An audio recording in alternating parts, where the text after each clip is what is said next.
Kırgız rap, Kırgız dep. Жалганга жабылып акчага сатылып элдин добушу, жалганга катылып Москва шары элдин бары.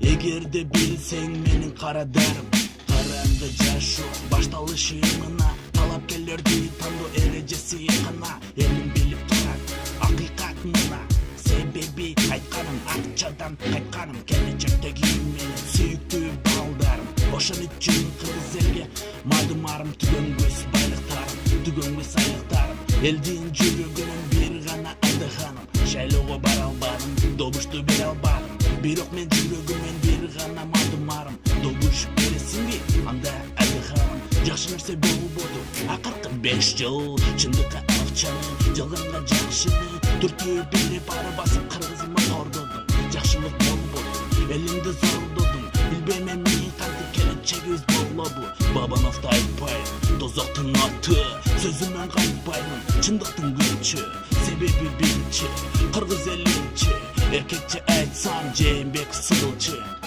Таза жана туура шайлоону талап, акыйкат жана чындыкты калоону тандап, жүрөгүнөн ишенип Мадымаровду шайлап, кыргыз элим ыйлап жүрөгүнөн сыздап. Адыхан хан чындыкты айтып турган, сөздөрүнө маани бер, акыл менен иш курган. Кыргыз элимин жүрөгүнөн менен орун алган, түшүнүгү кенен келечекти ойлоп койгон. Жакшылык баарына жакындатып койгон, жамандык азапты алыстатып койгон. Бийлик алдады, акчаны соруп алып, кыргыз элим алданды, акчага сатылып. Бир гана Адыхан, бул демек жакшылык.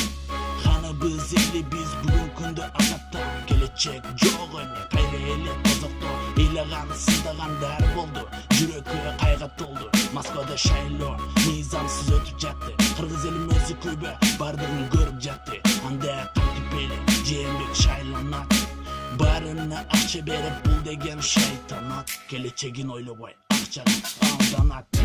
Бирок Мадымаров эл менен калат, жалгыз элин кайгырып чындыкты билдире албай. Акчанын күчү бар, жалганды чыгара албай. Кыргыз элим сыздады, ыйлады, кыйналды, тажады, алданды.